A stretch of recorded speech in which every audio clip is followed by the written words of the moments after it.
Hi viewers, எல்லோருக்கும் வணக்கம். இன்றைக்கி நான் எதை பற்றின வீடியோ பார்க்க போகிறோன்னு பார்த்தீங்கன்னா, நான் முதல்ல கோல்டு சீட்டு போட்டு என்ன நகை வாங்கினேன், அது மூலமாக எனக்கு என்னென்ன பெனிஃபிட் கிடச்சிருக்கு அப்படிங்கிறத பற்றி பார்த்துடலாங்க. அது மட்டும் இல்லாமல் இது உங்களுக்கு ரொம்பவே யூஸ்ஃபுல்லாக இருக்கும். இது வெறுமனே உங்களுக்கு ஷோ ஆஃப் மட்டும் இல்லாமல் இது மூலமாக என்னென்ன ப்ராஃபிட் கிடைக்குது, சீட்டு போட்டால் நம்மளுக்கு எப்படிலாம் பயன்பெறலாம் அப்படிங்கிற மாதிரியும் இந்த வீடியோவில் நம்ம சொல்ல போகிறோங்க. இந்த வீடியோவை ஸ்கிப் பண்ணாமல் பாருங்கள். நம்ம சேனலில் புதுசாக பார்க்குறவங்களா இருந்தால் மறக்காமல் சப்ஸ்கிரைப் பண்ணிக்கிங்க. வாங்க வீடியோக்குள்ளே போகலாம். 10 வருஷத்துக்கு முன்னாடி நான் சீட்டு ஃபஸ்ட் டைம் போடுறப்போ சீட்டு போடுறதுக்கு பெருசாக எனக்கு ஒரு ஒப்பீனியனே கிடையாது. எங்கள் வீட்டில் தான் ஃபஸ்ட் எடுத்து சீட்டு போட சொன்னார். அப்போ நான் அவர்கிட்ட சொன்னேன், இல்லைங்க சீட்டு போட்டோம்னா கடையில் ஒரு குறிப்பிட்ட கலெக்ஷன் மட்டும் தான் வச்சுருப்பாங்க, அந்த கலெக்ஷனுக்குள்ளே தான் நம்ம எடுக்கணும் அப்படின்னு சொல்லி இருக்கோம். அதுவே நம்ம நேரில் காசு கொண்டு போய் ரெடியாக கொடுத்து எடுத்தோம்னா கடையில் இருக்கக்கூடிய எந்த கலெக்ஷன் வேணால் நம்ம எடுத்துக்கலாம். எனக்கு இதில் பெருசாக ஒரு லாபம் இருக்க மாதிரி எனக்கு தெரியல அப்படின்னு சொல்லி சொன்னேன். ஏன்னா நிறைய பேருக்கு தெரிஞ்சிருக்கும், இந்த வீடியோ பார்த்துட்டு இருக்கவங்களுக்கு அந்த எக்ஸ்பீரியன்ஸ் கூட இருந்திருக்கும். தெரிஞ்சிருந்தால் கண்டிப்பாக கமெண்ட் பண்ணுங்கள். அதாவது பார்த்தீங்கன்னா எல்லா ப்ராடக்ட்டுமே வாங்குற மாதிரி இருக்காது. நமக்கு செலக்டடாக வச்சுருப்பாங்க. அந்த ப்ராடக்ட்டில் மட்டும்தான் நம்ம நகை வாங்கிக்கணும். அந்த செலக்டடாக இருக்கக்கூடிய நகையை மட்டும்தான் நம்ம செலக்ட் பண்ணிக்கணும் அப்படிங்கிற மாதிரியெல்லாம் ஸ்கீம் முன்னாடி போயிட்டு இருந்தது. அதனால் சின்ன வயசுலேருந்து எங்கள் வீட்டில், அதாவது எங்கள் அம்மா அப்பாலாம் சீட்டு போட்டு பெருசாக நகை வாங்கணும்னு சொல்லி சொன்னதே கிடையாதுங்க. ஸோ அதுக்கப்புறம் ஆஃப்டர் மேரேஜ் நான் சென்னை போனதுக்கப்புறம் எங்கள் வீட்டில் சொன்னார், சீட்டு போட்டு நகை வாங்கலாம், நிறைய பேர் இப்படிலாம் போட்டுட்ருக்காங்க அப்படின்னு சொல்லிட்டு. அப்போ இதில் பெருசாக ஒன்றும் எனக்கு அபிப்பிராயம் இல்லை. சரி, நம்ம ஃபஸ்ட்டு ஒரு 1000 ரூபாய்க்கு மட்டும் நம்ம சீட்டு போடலாம் அப்படின்னு சொல்லிட்டு ஃபஸ்ட் எடுத்துன்னு ஒரு 1000 ரூபாய்க்கு ஸ்கீம் தாங்க லலிதாவில் தாங்க நான் போட்டேன். இப்போ நீங்கள் இந்த வீடியோவில் பார்த்துட்டு இருக்கீங்க பார்த்தீங்களா, இந்த இயரிங் தான் நான் ஃபஸ்ட்டு நகை வாங்கினதுங்க. இது பார்த்தீங்கன்னா 4 கிராம் இருக்குது. அதனால தான் இந்த டேக் ஆல்ரெடி இருந்துச்சு. அதனால் உங்களுக்கு நான் காமிச்சு கொடுத்துட்ருக்கேன். ஏன்னா முன்னாடி டேக் கொடுப்பாங்க. இது 11% வேஸ்டேஜ்னு சொல்லி போட்டிருந்தாங்க. அதில் மென்ஷன் பண்ணியிருப்பாங்க, உங்களுக்கு பார்த்தாவே தெரியும். ஆனால் நம்ம சீட்டு போட்டதுனால எந்த நம்ம வேஸ்டேஜ் எதுவும் கொடுக்கல. அப்பவும் பெருசாக பார்த்தீங்கன்னா ஜிஎஸ்டி எல்லாம் கிடையாது. ஸோ ஏதோ ஒரு டேக்ஸ் மட்டும் வாங்கினாங்க, ஒரு 300 சம்திங் ஏதோ வாங்கினாங்க. எனக்கு சரியாக ஞாபகம் இல்லை எக்ஸாக்டாக. அதனால் பார்த்தீங்கன்னா இந்த சீட்டு போட்டதுனால ஒரே 11 மாதம் 1000 ரூபாய் கட்டி 11,000 ரூபாய்க்கு போட்டிருந்தாங்க. இது 4 கிராம் தோடு ஆக்சுவலாக. ஆனால் பார்த்தா உங்களுக்கு பார்வைக்கு அப்படி தெரியாது. ரொம்ப திட்டமாக வெயிட்டாக இருக்குது. கையில் எடுத்து பார்க்குறப்ப தான் உங்களுக்கு அந்த வெயிட் நம்மளால் உணர முடியும். ஸோ இது நான் ரொம்ப நாள் டெய்லி யூஸ்க்கு தான் போட்டுட்டு இருந்தேன். இது ரொம்ப யூஸ் பண்ண தோடும் கூட. எதுவும் அடிப்பாடெல்லாம் எதுவும் ஆகலை. ரொம்ப ஸ்ட்ராங்காகவே இருந்ததுங்க.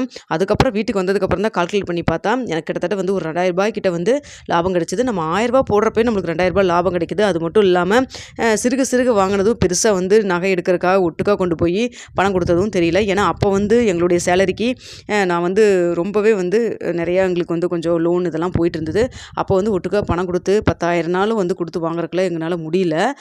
ஸோ இதனால் பார்த்திங்கன்னா ஒரு 1000 ரூபாய் சீட்டாக எடுத்து வச்சு வாங்குறதுக்கு அந்த டைமில் எங்களுக்கு சேவிங்ஸுன்னு பார்த்தா அந்த மாதத்துக்கு அந்த 1000 ரூபாய் மட்டும்தான் எங்களால் சீட்டு போடவே முடிஞ்சுதுங்க. அது மட்டும்தான் சொல்லப்போனால் சேவிங்ஸ்னு கூட சொல்ல முடியும். ஸோ அப்படி தான் எங்களுடைய லைஃப் ஸ்டார்ட் ஆச்சு. ஸோ அது மாதிரி இருக்கிறப்ப எனக்கு இது ஒரு பெரிய ஒரு சந்தோஷமாக இருந்ததுங்க. அதாவது பார்த்திங்கன்னா லேடிஸ்க்கு பொதுவாகவே கோல்டு வாங்குறது ரொம்ப பிடிக்கும். அதுவும் சேவிங்ஸை நம்ம கஷ்டப்படுற காலத்தில் குட்டி குட்டியாக சேவ் பண்ணி நம்மளால் ஒரு பொருள் வாங்க முடிஞ்சதுன்னா எல்லாருமே அது ஃபீல் பண்ணியிருப்பீங்க. அவ்வளோ ஒரு சந்தோஷமாக இருந்திருக்கும் இல்லைங்களா?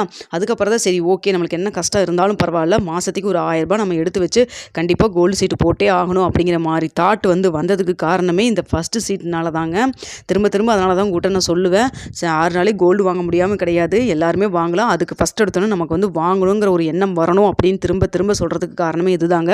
நான் இவ்வளோ தூரம் ஒவ்வொரு வீடியோவிலும் திரும்ப சீட்டு போட்டு வாங்குங்க, கொஞ்சமாக சிறுக சேர்த்தி வாங்குங்கன்னு சொல்கிறதுக்கு காரணமே இதுதாங்க. ஓரளவுக்கு உங்களுக்கு ஐடியா கிடச்சிருக்கும் நான் எதனால் அப்படி சொல்கிறேன்னு சொல்லிட்டு. ஸோ அடுத்ததே பார்த்திங்கன்னா ஒரு 2 டேஸில் போய்ட்டு மறுபடியும் அடுத்த மாதத்துல நம்ம சீட்டு போட்டுடலாம் அப்படின்னு சொல்லிட்டு அடுத்ததாக ஒரு சீட்டு போட்டாங்க. அதுலேயும் பார்த்திங்கன்னா ஒரு தோடு தான் வாங்கினேன். எனக்கு தோடு ரொம்ப பிடிக்கும். அதனால் தோடு தான் நான் மேக்ஸிமம் வாங்கினேங்க. ஸோ அடுத்தது இந்த இயரிங் தாங்க வாங்கினேன். இது ஒரு ஃபேன்சி டைப்பில் இருக்கும். அதனால் அதிகமாக யூஸ் பண்ணல, வெளியில் போனப்போ மட்டும் நான் போடுவேங்க. எனக்கு இது ரொம்பவே பிடிச்சது. போனோடவே டக்குன்னு இதை நான் செலக்ட் பண்ணிட்டேன். பார்த்திங்கன்னா நான் என்னுடைய கலெக்ஷனில் மோஸ்ட்லி பார்த்திங்கன்னா ஸ்டோன், எனாமல் இது மாதிரிலாம் எதுவுமே இருக்காது. ஏன்னா நம்ம மிடில் கிளாஸில் இருக்க நம்மலாம் பார்த்திங்கன்னா ஒரு இன்வெஸ்ட்மெண்ட் பர்பஸில் நாளைக்கு ஏதாவது அர்ஜென்ட் ஆத்திரத்துக்கு நம்ம பார்த்திங்கன்னா பேங்க்கில் கொண்டு போய் வைப்போம். ஸோ அதுக்கெல்லாம் இது மாதிரி நம்ம ப்ளைனாக எடுத்தால் தான் நம்மளுக்கு ஒரு ப்ராஃபிட்டபுளாக இருக்கும். ஸோ இதை தான் நான் வாங்கியிருந்து. இது பார்த்திங்கன்னா ஒரு 3.5 கிராம் கிட்ட வந்ததுங்க. அதனால் பார்த்திங்கன்னா எனக்கு அப்பவும் பார்த்திங்கன்னா 4 கிராம் கிட்ட தான் எனக்கு ஆட் ஆயிருந்தது கிராமு. அது மட்டும் இல்லாமல் அப்போ ஸ்கீமில் பார்த்திங்கன்னா 1 மந்த் ஸ்கீம் போனஸாக கொடுக்குற அந்த மாதிரி ஏதோ ஸ்கீம் தான் இருந்தது அப்போ லலிதாவில். 2 ஸ்கீம் தொடர்ச்சியாக லலிதாவில் மட்டும் தாங்க நான் போட்டேன். டி நகரில் இருக்கக்கூடிய பிரான்ச்சில் நான் போட்டிருந்தேங்க. இது எனக்கு ரொம்பவே பிடிச்ச மாடலுங்க. பிடிச்சது பார்த்தோன்னே எனக்கு ரொம்ப பிடிச்சது. என் ஃபேஸ்க்கு ரொம்பவே எடுப்பாகவும் இருந்துச்சு.